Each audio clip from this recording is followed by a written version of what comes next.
Magandang araw sa ating lahat. Kumusta kayo po? Ito po si Nico Fabian. Nandito na naman tayo po sa programa natin, Nick Talk, The Real Talk with Nico. Today is the first day of the month of December. Ibig sabihin po, nandito na talaga tayo po sa month of Christmas, the month of December. Sana lang po, ready na tayo po sa mga preparasyon natin para sa Pasko, no? Para sa Pasko, and I hope everything is running smoothly sa mga buhay natin, especially ngayon that we are starting a brand new month, first day of the month of December. Welcome dito sa programa natin, Nick Talk, The Real Talk with Nico. And dami tayo, mga issues that I want to share with you dito po sa programa natin na Monday morning. But unfortunately, limited ang time natin. Let's touch yung mga importante lang po, mga notisya dyan po sa Pilipinas. Saka dito din po sa Sabah. Dito din sa Sabah. And mayroon tayong special mga video clips I'm going to share with you. Isa o dalawa ito po regarding, hindi naman sa politika. But this time around, dahil alam ko po mga Filipino, I know Filipinos are loves to see ang mga boxing matches, boxing matches, especially kung ang fighter is coming from the Philippines. Nakahapon may match tayo po, and I will tell you the results later on. And sino yan po? It's about between boxing bout between the son of our boxing fighter po, si Pacman or si Manny Pacquiao. And I'm referring to the bout of Jimwell Pacquiao versus Brendan Lally, And it was held, nagawa yun po dyan sa sa California. Shoutout muna tayo kay Mary Lou Pentojo, as well as ang kaibigan ko, classmate ko dyan po sa Cebu, si Felicen. Carlito Felicen, which is ang mga classmate niya, mga kaibigan niya, they call him si Kangkang. Si Kangkang. So, Kang, okay lang ba ang buhay ninyo dyan? Are you affected with the flood? I hope you're not, and I hope you are fine, you and your family. Thank you for watching. Okay, bago sa lahat, I just want to pass ang informations ang mga kababayan ko dito po sa Malaysia, particularly dito po sa Sabah. Very, very specific dito po sa Kota Kinabalu City, of which I am based. I just want to inform all of you, and of course, ang mga relatives ninyo and those who are interested to know what is happening dito po sa Sabah, I just want to inform my followers na tapos na ang election dito sa Sabah. November 29 ang polling day namin po, and by midnight nalaman na namin po kung sino-sino po ang nanalo sa election. We have a total of 73 vacant seats for state seats ito po, because this is not a general election, this is a state election. So, mayroon na po, na the people have spoken, and the people will respect, everybody will respect the voices of the masses. Ibig sabihin, kung ano man ang resulta, ibig sabihin po, we all respect for the betterment of our state dito po sa Sabah, Malaysia.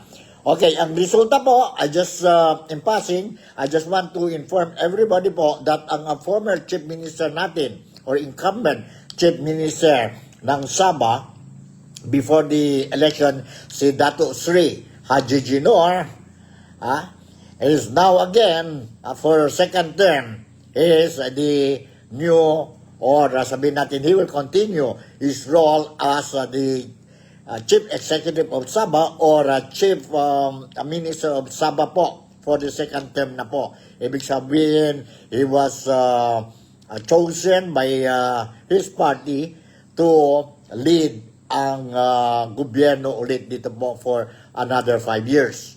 So ito ang resulta dito po sa eleksyon ng Sabah.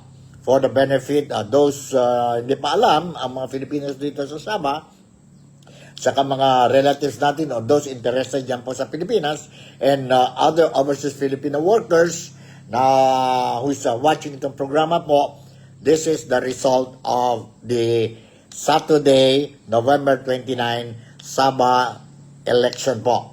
So, ang ruling party is a coalition party. We call it Garasan Rakyat Sabah or GRS, spearheaded by Dato Sri Haji Jinor, ang incumbent na Chief Minister po. They managed to garner a total of 29 seats. 29 seats po. Ang Barisan Nasional Sabah only managed to get 6 seats. Ang PN 1 seat, ang Harapan 1 seat, and the closest party dyan po sa GRS is Warisan na Party Warisan, garnered a total seats of 25. Then mayroon tayong yan APCO, is a local political party, 3 seats. So we have a STAR, another local political party with 2 seats. And mayroon tayong another political party, local political party, KDM, with 1 seat. And surprisingly, magandang performance ng mga independent candidates dito po. Because they managed to secure a total of 5 state seats po. A total of 5 state seats. So itong 5 independent candidates, and that includes APCO, and I was made to understand even ang Harapan, no? They all gave the support to the winning party, ang GRS. That's why from 29, they were able to get a simple majority po. Because a simple majority is around 35 or 35, no?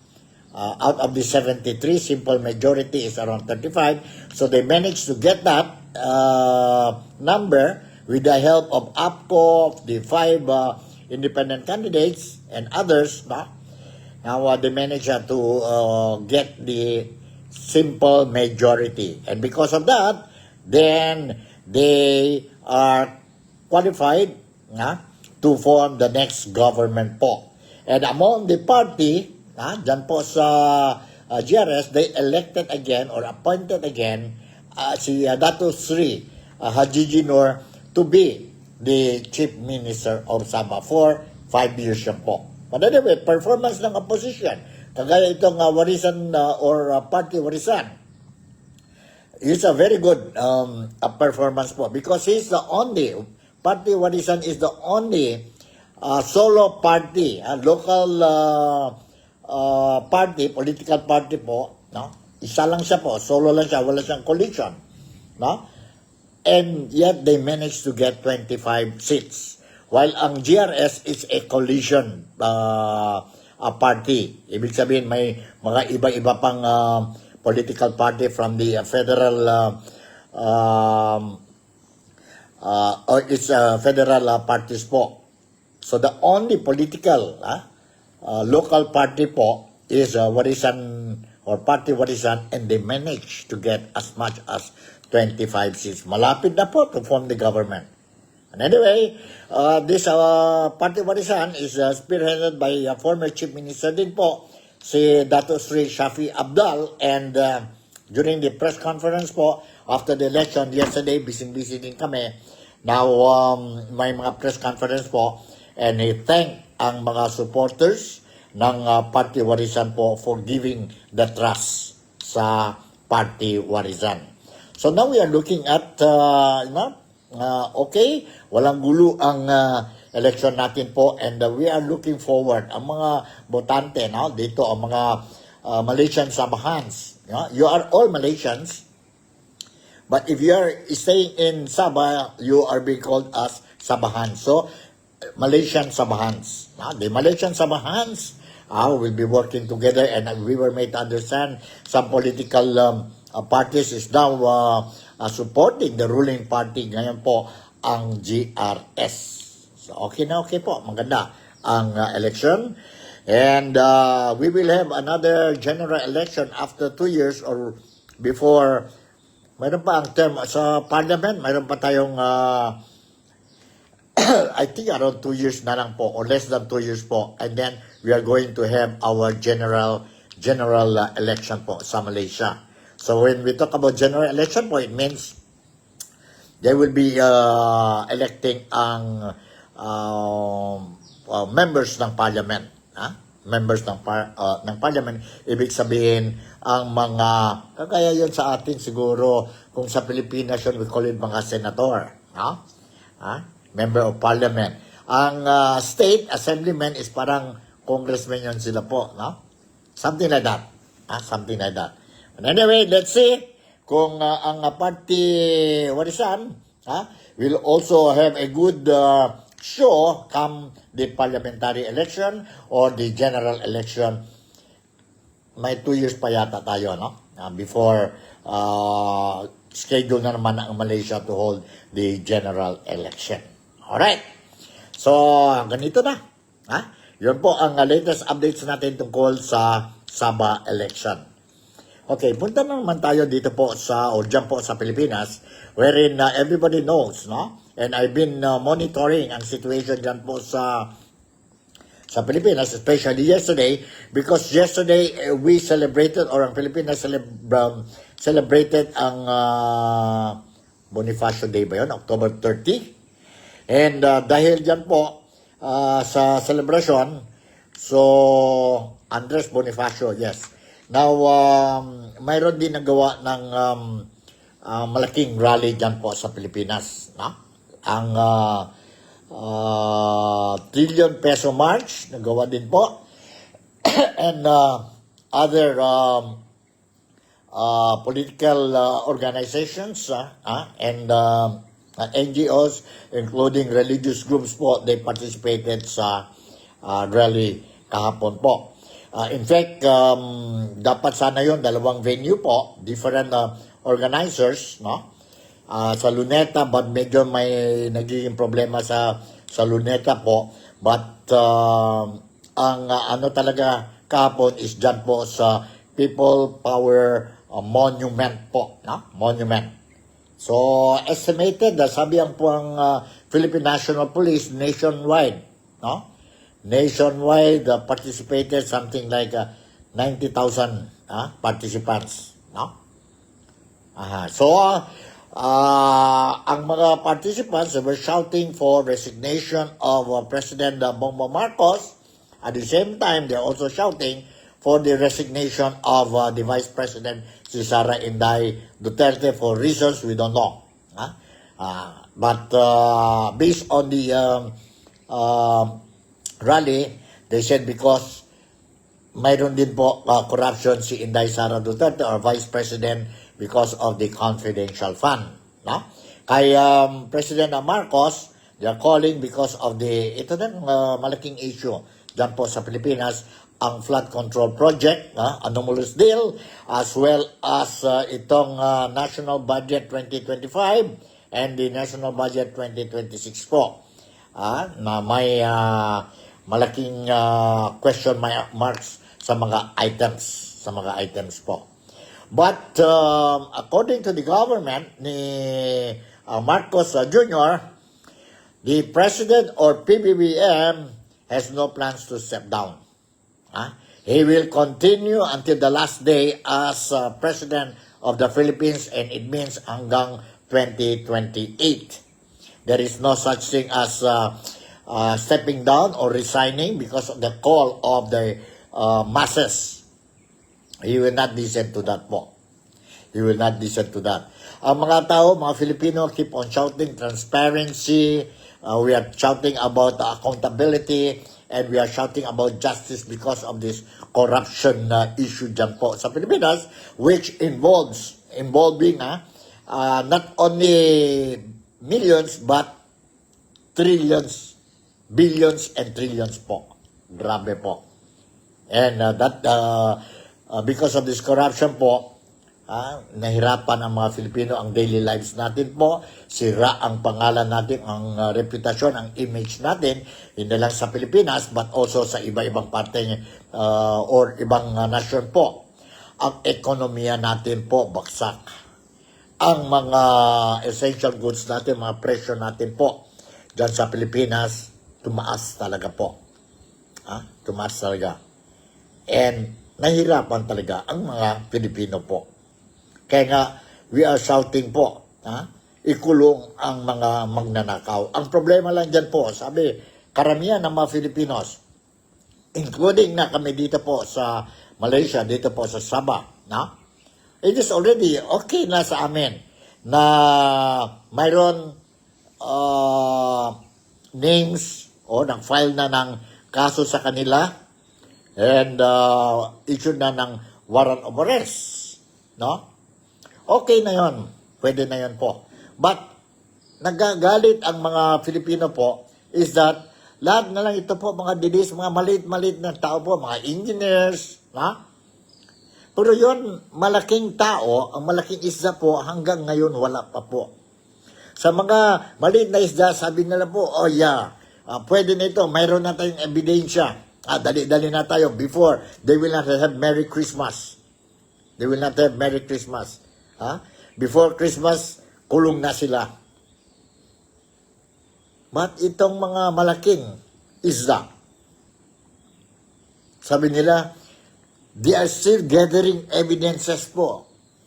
Gathering evidences pa. Kasi kailangan daw, careful in filing cases against these big fishes po, because they don't want to compromise po, Kung they will sabihin natin rush it, baka pagdating na sa korte po, it will be, sabi natin, dropped due to technicalities, legal technicalities po. Kaya nga, dapat daw airtight ang kaso. Para once it reaches the ombudsman, sa Sandigan Bayan po, malakas ang kaso. Malakas ang kaso po. So sabi ang gobyerno ni Bongbong Marcos, ni President Ferdinand Bongbong Marcos Jr., hintahin na lang kayo because we are doing everything. Salita ng salita na lang itong BBM administration. Maghintay kami hanggang kailan. Habang delay na delay ang mga kaso sa itong mga tao po, mga malaking isda. That includes already the name of the President himself. Mention na po. Mention na dyan po sa ongoing investigation. Pangalan ni BBM. Pangalan ng First Lady. Pangalan ng anak ng First Family. Si Congressman Sandro Marcos. Ang former speaker, who is the cousin of the President, si Martin Romualdez. Saudi ko, yes, may kaso na daw. Okay na yon. And then involved ang mga former secretaries, cabinet secretaries ni BBM. Involved ang mga pangalan o nag-mention mga pangalan ng mga senador, hindi naman lahat. Mention din quite a number of names ng mga congressmen. But what we see now is filing of cases sa mga engineers ng Department of Public Works and Highways, contractors. Pero yung mga malaking isda po, wala talaga. And then, ang gobyerno is telling us, chill lang kayo, chill lang kayo, calm down, we are doing everything. We are doing everything. Kaya nga, galit na galit ang mga tao po. So, yun po ang sitwasyon sa Pilipinas. Hanggang kailan kayo sabihin chill lang sa mga Pilipino? I'm just afraid pagdating na talaga ang oras na punong-puno na ang mga tao po, baka you will regret it. Because we always remember po, do not forget, regret will always come at the end. Hindi pwede ang regret sa unahan. And ngayon, sabi ni BBM, I am not going to resign. I will continue my work trying to save ang Pilipinas. Ang Pilipinas po. Isa pang issue na galit talaga ang mga Pilipino po is the recent statement made by the Department of Trade and Industry. Si Secretary Cristina Roque, wherein Friday ba yun o Thursday ba yun? Sabi niya po, yon 500 pesos. Kayang-kaya na yan po para sa Noche Buena. And because of that, the statement, nagiging viral talaga yun po sa social media. Hanggang ngayon. And ang DTI is trying to do everything po to pacify. Sabi niya na, no. They misinterpreted ang announcement or statement ng DTI. What we wanted to pass the message is that we are appreciating that ang private sector natin, during the month of December or Christmas po season, they agreed not to push down or to overprice ang mga items po. Maintain lang sila ang presyo to give way for the public to enjoy Christmas. Yun po ang rason nila po. Ang rason nila. And they still insisted that itong 500 pesos po for a family of 4 members, sobrang-sobra na po. Pwede na para sa Noche Buena. Para sa Noche Buena. Kalokohan, di ba?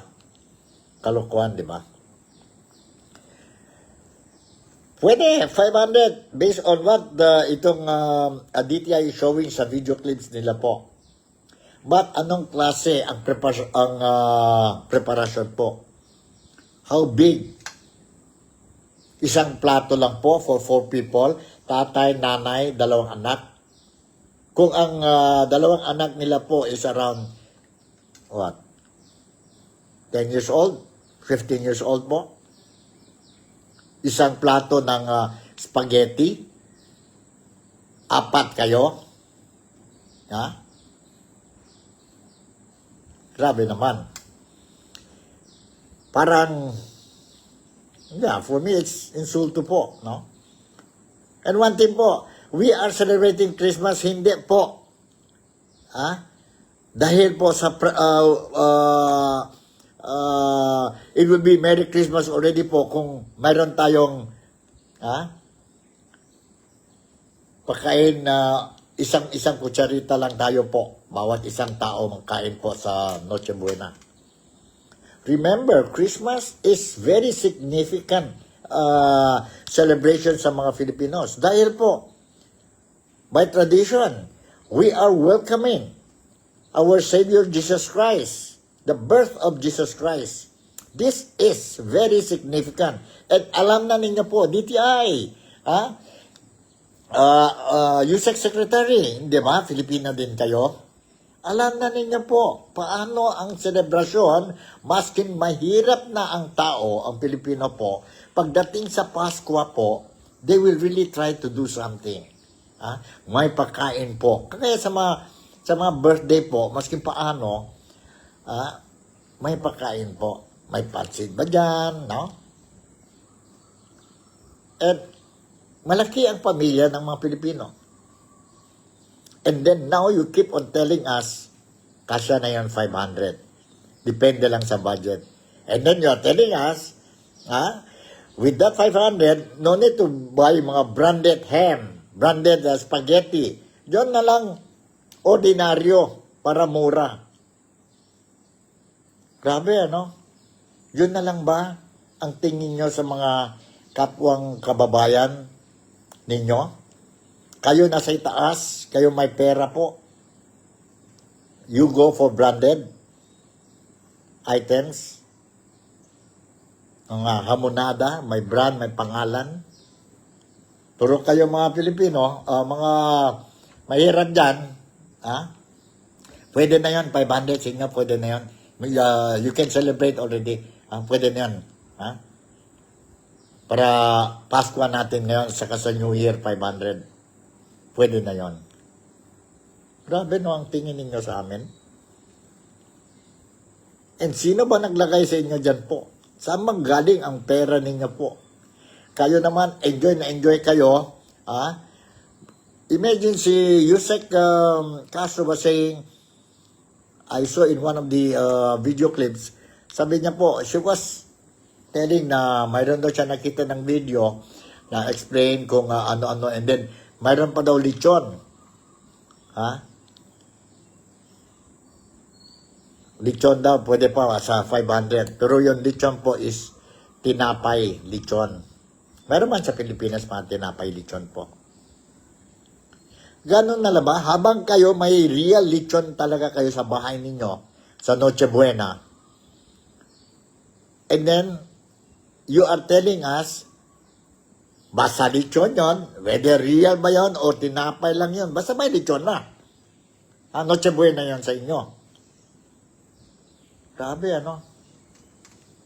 Subukan daw ninyo, Mr. Claire, Madam Claire Castro, Secretary Cristina Roque, this year, o sa 24 po, subukan ninyo po, yung 500 po, sa pamilya ninyo.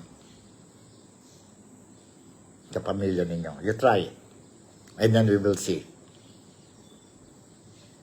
So, dahil dyan po, galit na galit ang mga tao. Huwag naman sana. Mr. President, anong say mo?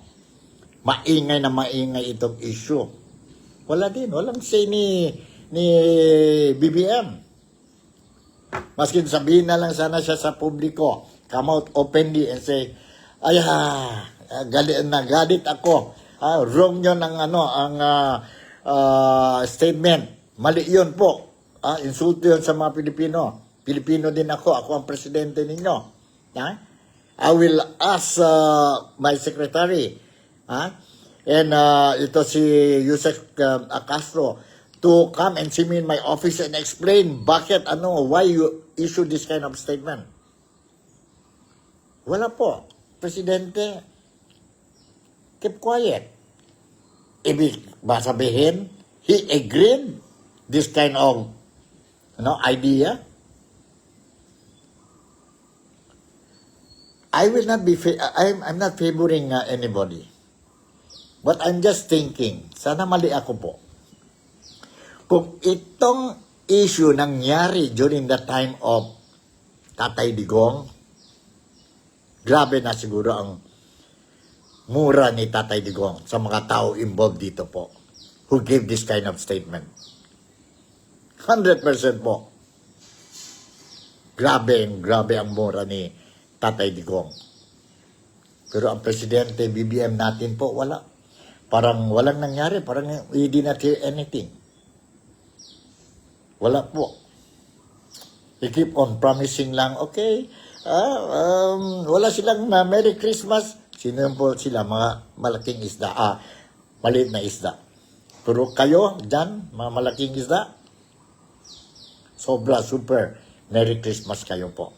And while you're enjoying ang super Merry Christmas ninyo, celebration, do not forget that super celebration you will be enjoying, ang pera yan po, pera ng bayan. Hindi yung pera ninyo eh. Hindi yung pera ninyo. Mag-enjoy kayo mga stateside, mga inuman. Samantala, sa statement ninyo dyan para sa mga Filipino sa 500, wag na lang. Tubig na lang muna kayo. Wag na muna mag-coke or ano. Tubig, pwede na yon. Grabe, no? Kuminsan, I don't know what is really happening po. Kaya nga, gising na tayo, mga kababayan ko po. Gising na tayo. Sobra na ito talaga. Sobra na po. We have to wake up. We have to wake up. Yun po. Yun talaga. Now we have to open our eyes and wake up. If we will allow them to continue this thing po, mas lalo na po. mas lalo na we will suffer. And they will continue to enjoy. Okay? Madali lang pala, no? Si Henry Alcantara. Ha? Mayroon pala siyang tago. Cash pa, no? 110 million cash. Last Friday, nag-announce. Masaya si Presidente Marcos to show. Nag-return si Alcantara, Engineer Alcantara, ang cash. 110 million pesos. We are not only talking about some and the rest. By the billions po. They are talking about by the billions. Sana yung mga pera si Saldico mention na nagbigay kay Romualdez. Nagbigay kay dyan po sa Malacanang. Saan mga pera? Sila Bernardo. Saan po? Now you want to appease us and say, we are doing something ngayon po. We are filing cases against itong mga tao involved sa corruption. Yun pala, mga dilis lang po, mga small fish. Now you say, we managed to recover already po 110 million from Alcantara. Yun sa kotse, mga kotse po. Nagbenta na kami auction. Okay? Pero yung mga pera na nagnakaw kayo po o kumuha kayo sa tao. Kagaya yon let's say, ang PhilHealth, yun 60 billion. Did you return it? Nag-announce na kayo po na you are going to return it, but did you return hanggang ngayon po? What happened to the Maharlika Fund? What happened yun nagbenta ng gold ang Pilipinas? 24 tons ba yun? Nasaan ang pera? Now you are trying to make it appear na parang malaking issue talaga yon, 110 million na return. Si Engineer Alcantara po. Hindi natin alam po. Baka another epal na naman ito. Nasaan po? So yun po ang mga issue that I want to raise dito po sa programa natin, Nick Talk, The Real Talk with Nico. So, let's see and monitor ang sitwasyon dyan po sa Pilipinas tungkol itong issue na ito po. What we want to see is, ito na po. Totoo ba involved ang Presidente? Totoo ba involved ang First Lady, Lisa Araneta Marcos? Totoo ba involved si Congressman Sandro Marcos? Totoo ba involved ito si former House Speaker Romualdez? Totoo ba involved din? Or they participated dyan po sa anomalya, flood control projects and national budget po ang mga cabinet secretaries, ang mga senador, ang mga congressmen. Because what we see now is yun ng mga department heads at saka contractor. Because we believe these people will not move, will not dare to do those things involving trillions of money po without green light or support coming from their bosses. Imposible yun po. Very impossible. Anyway, I will continue to monitor po ang sitwasyon dyan po sa Pilipinas. And for the sake of our followers dito po sa Nick Talk, The Real Talk with Nico, I'll make sure that you will be properly informed. Pag the moment I'll get ang sabihin natin mga notisya po, I will make sure that you are going to be properly informed. I won't be able to give you the breaking news, but definitely the news that I'm going to give you will still be fresh. Okay, punta na naman tayo sa last issue natin po regarding itong si former senator and pride of the Philippines in the boxing arena, si Manny Pacquiao. Mayroon na siyang pong Manny Pacquiao promotion, And ang first promotion niya po kahapon, kung sa US yun po, that was Saturday, no? Aha. Kahapon, nakita natin ang live, ang fight between Jimwell, Pacquiao versus Brendan Lally po. Sa title bout nila po, professional ito po, lightweight fight ito, held in California. And yesterday yan po, nakita natin sa live coverage, no? Live coverage po. Medyo may negative and positive criticism po, no? Because ang resulta ng fight nila po, 4 rounds lang yon. Ang resulta po is majority draw. But some people say, dapat lang daw si Lally dapat nanalo. Kasi from round 1 hanggang round 4 po, we saw na very aggressive ang opponent ni Jimwell, which is Brendan Lally po. But they were surprised that ang announcement is majority draw. Majority draw po.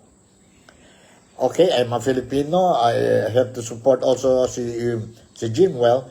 But the way things are moving po, nakita natin po, ako naman, sabi ko, yeah, if you look at it, parang, because I hindi ko alam sa boxing talaga, but if you really saw the match, parang konbinsado ako po na akala ko nanalo si Lally. Si Lally po. Yun. That's my honest to goodness observation po. Akala ko talaga nanalo. But anyway, congratulations din kay Jimwell. He's a Filipino.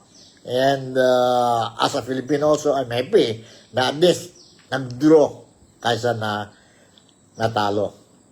I'm going to share with you itong video clip po. But last round lang, 4 rounds lang I'm going to share with you. The last round ng fight between Jimwell, Pacquiao, and Brendan Lally po. Okay, nandito. Saan na, Hold on, Sandali lang po. Last round lang, I cannot make it from 1 to 4 dahil mahaba yun po, more than 30 minutes. But I'll give you the last round. Last round po.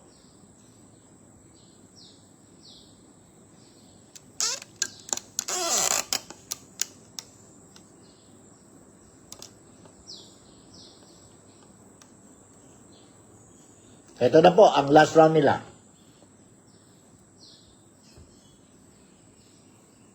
Hold on. I'll try to see kung pwede tayo may audio ba sila? May audio. Parang, hold on.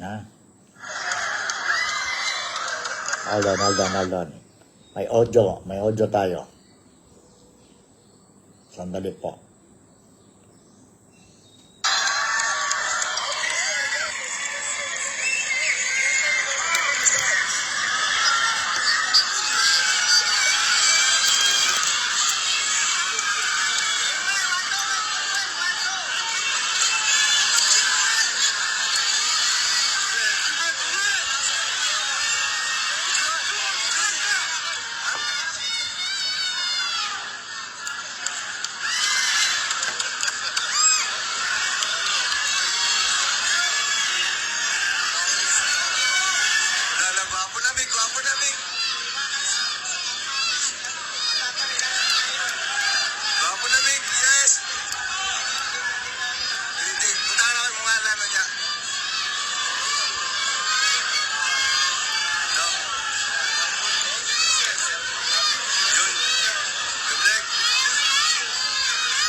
Yun po, ang last round, the fourth round of the fight between Jimuel Pacquiao and si Brendan Lally po. Lighter weight ito, no? Lighter weight title fight nila. It was held dyan po sa California. Tingnan natin kung mayroon pa ba tayo. Okay, mayroon tayo sa isang blogger. I managed to get also itong video clip. Let's watch. Ito po, sandali.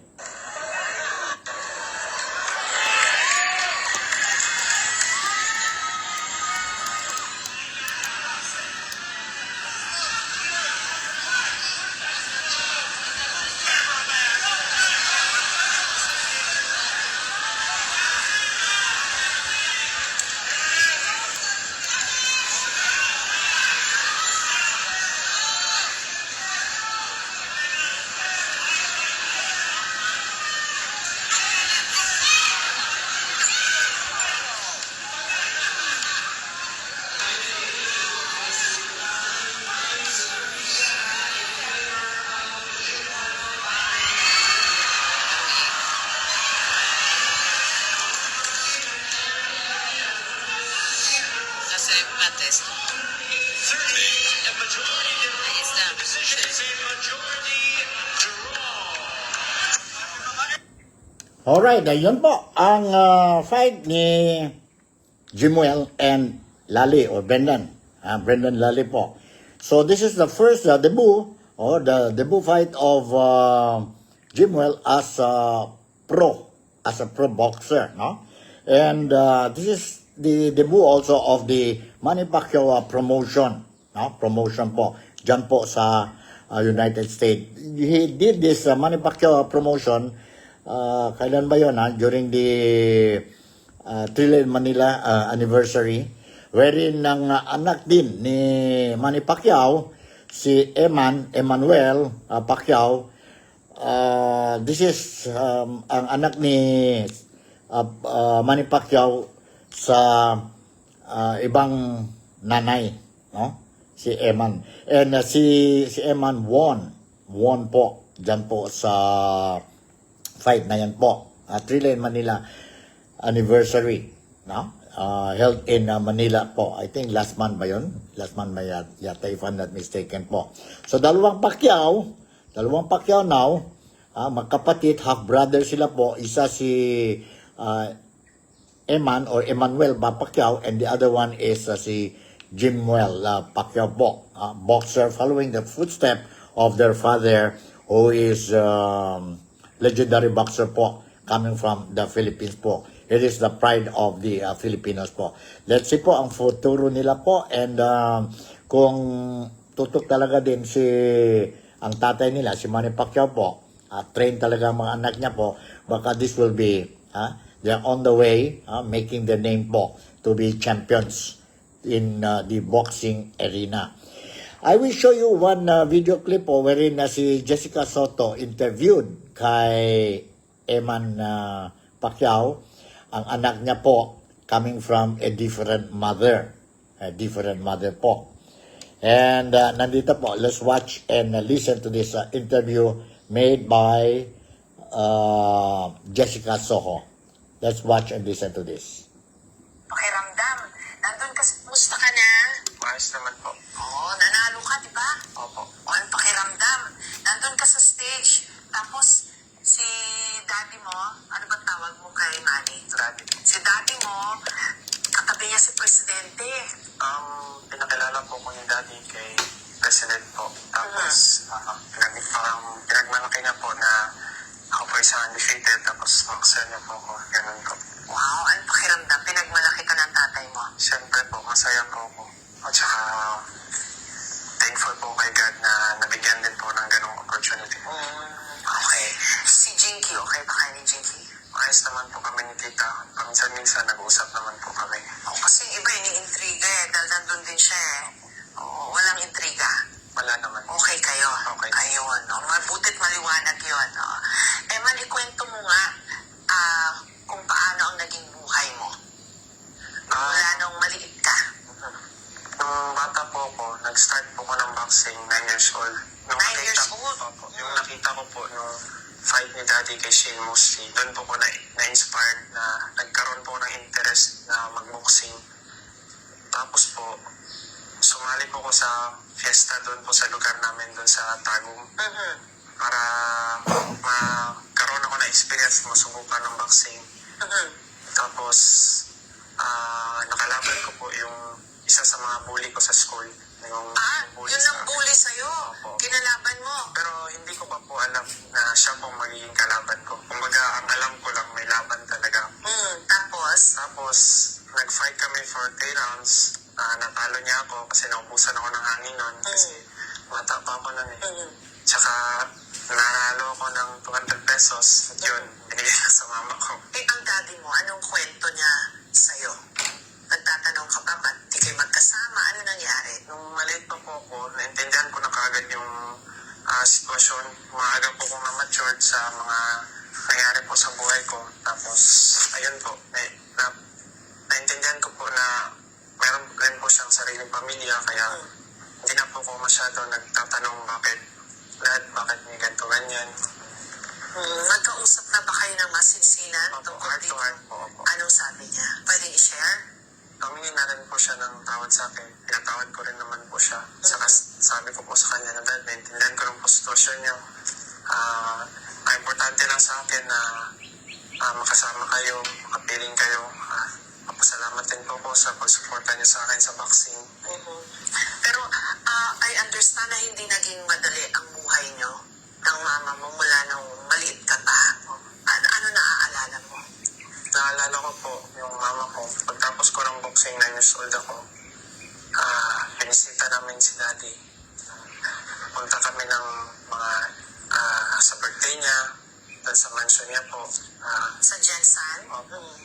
Punta po kami ng Jensan. Pagpunta po namin doon, naghintay po ko sa gate kami ng mama ko ng ilang oras. Bakit daw? Anong kwento? Siguro hindi rin alam ng daddy ko na nandun ako. Or siguro pag nakikipag-usap ako sa guard, hindi napapabot yung nandito si Eman, ganun. Okay. Pinangalan ka nga kay Manny, di ba? Opo. Emmanuel. Opo. From yung pangalan din niya. Tapos Eman lang yung naging palayaw mo. Oo. Musta ka na? Maayos naman. Okay, yan po ang anak ni Manny Pacquiao who won. Okay din yan po ang performance niya. Si Emmanuel yan. Emmanuel. Now, okay na sila, ang tatay at saka si Jinky din, accepted na siya dyan sa pamilya. And he's looking forward for more support coming from sa daddy niya po. Sa dream niya po to be a boxing champion po in the near future po. So, yon ang buhay ng Pacquiao family po. Ang dalawang anak niya po, si Eman and si Jimwell. Jimwell po. So, at least, hindi na lang lahat ng politika ang natin, mga issues natin dito po sa Nick Talk, The Real Talk with Nico. Mayroon din konting entertainment, unboxing natin. So, congratulations both to Eman and Jimwell. And of course, congratulations also sa tatay nila po, si Manny Pacquiao. And of course, the family, lahat na po. So siguro hanggang dito na lang ang programa natin muna for Monday, December 1st na po. Ready na ba ang 500 ninyo po para sa Noche Buena? 20 more days more to go po bago mag-Paskwa. Tayo po, we are going to celebrate ang Paskwa natin. So with this, once again, I would like to say maraming salamat. Thank you very much for making me a part of your day today. Ingat kayo. Malaysia, Sabah, the Philippines, to all the winners ng Sabah election, congratulations to each and every one of you, as well as to the second termer, ang Chief Minister ng Sabah, si Dato' Sri Haji Noor. So, see you again in my next episode. Take good care of yourself. Godspeed and bye. I love you.